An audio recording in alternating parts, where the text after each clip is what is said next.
तेरा वचन मेरे पाँवों के लिए दीपक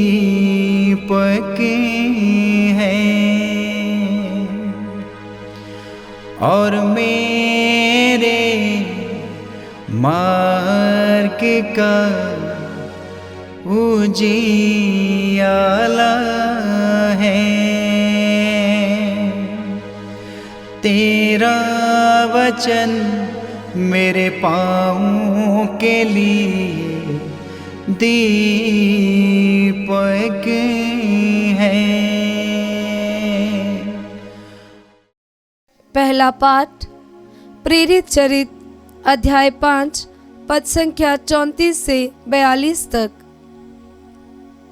उस समय गमालिएल नामक जो संहिता का शास्त्री और सारी जनता में सम्मानित था, महासभा में उठ खड़ा हुआ।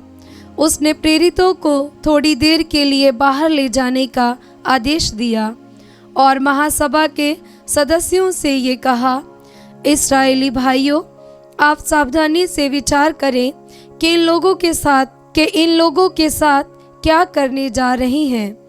कुछ समय पहले थेदियोस प्रकट हुआ।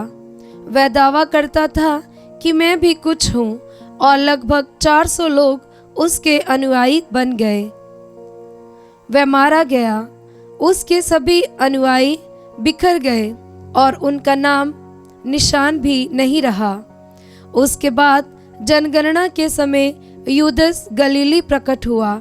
उसने बहुत से लोगों को बहकाकर अपने विरोध में सम्मिलित कर लिया। वह भी नष्ट हो गया और उसके सभी अनुयायी बिखर गए। इसलिए इस विषय के संबंध में मैं आप लोगों से ये कहना चाहता हूँ कि आप इनके काम में दखल मत दें और इन्हें अपनी राह चलने दें। यदि ये योजना अथवा आंदोलन मनुष्यों का है तो ये अपने आप नष्ट हो जाएगा, परंतु यदि ये ईश्वर का है तो आप इन्हें नहीं मिटा सकेंगे और ईश्वर के विरोधी प्रमाणित होंगे। वह उसकी बात मान गए। उन्होंने प्रेरितों को बुला भेजा, उन्हें कोड़े लगवाए और ये कड़ा आदेश देकर छोड़ दिया कि तुम लोग यीशु का नाम लेकर उपदेश मत दिया करो। प्रेरित इसलिए आनंदित होकर महासभा के भवन से निकले कि वे यीशु के नाम के कारण अपमानित होने योग्य समझे गए। वे प्रतिदिन मंदिर में और घर घर जाकर शिक्षा देते रहे और यीशु मसीह का सुसमाचार सुनाते रहे। ये प्रभु की वाणी है। ईश्वर को धन्यवाद। भजन अनुवाक्य। मैं प्रभु से ये प्रार्थना करता रहा कि मैं जीवन भर प्रभु के घर में निवास करूं। मैं प्रभु से ये प्रार्थना करता रहा कि मैं जीवन भर प्रभु के घर में निवास करूं। प्रभु मेरी ज्योति और मेरी मुक्ति है, तो मैं किस से डरूं? प्रभु मेरे जीवन की रक्षा करता है, तो मैं किस से भयभीत हूँ? अनुवाक्य। मैं प्रभु से यही प्रार्थना करता रहा कि मैं जीवन भर प्रभु के घर में निवास करूं। मैं प्रभु से यही प्रार्थना करता रहा कि मैं जीवन भर प्रभु के घर में निवास करूं और प्रभु की मधुर छत्रछाया में रहकर उसके मंदिर में मनन करूं। अनुवाक्य। मैं प्रभु से यही प्रार्थना करता रहा कि मैं जीवन भर प्रभु के घर में निवास करूं। मुझे विश्वास है कि मैं इस जीवन में प्रभु की भलाई को देख पाऊंगा। प्रभु पर भरोसा रखो, दृढ़ रहो और प्रभु पर भरोसा रखो। अनुवाक्य। मैं प्रभु से यही प्रार्थना करता रहा कि मैं जीवन भर प्रभु के घर में निवास करूं। जय घोष। हालेलुया। अनुवाक्य। हालेलुया। मनुष्य रोटी से ही नहीं जीता है, वह ईश्वर के मुख से निकलने वाले हर एक शब्द से जीता है। अनुवाक्य। हालेलुया। संत यूहन्ना के अनुसार पवित्र सुसमाचार अध्याय 6 पद संख्या 1 से 15।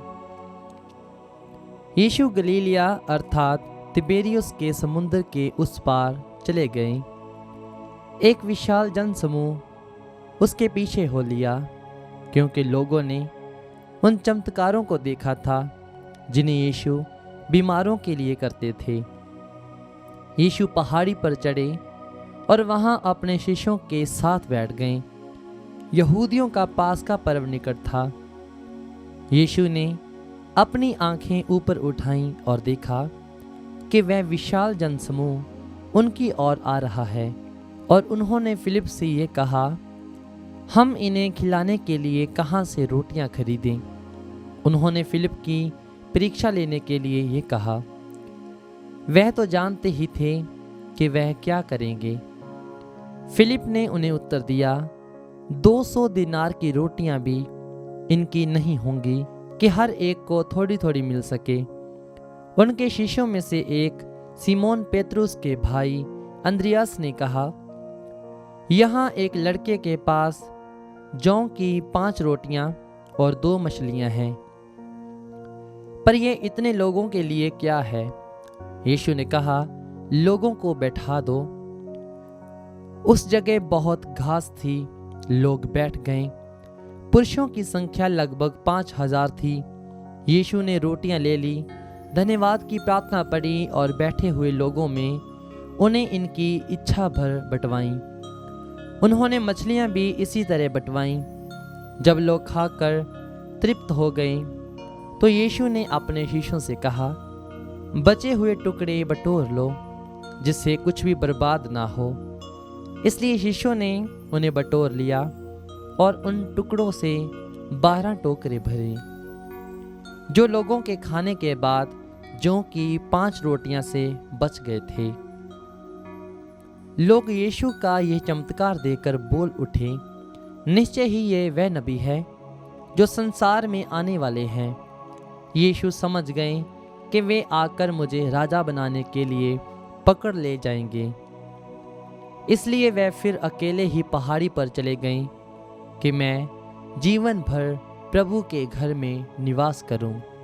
ये प्रभु का पवित्र सुसमाचार है। ख्रिस्त की जय।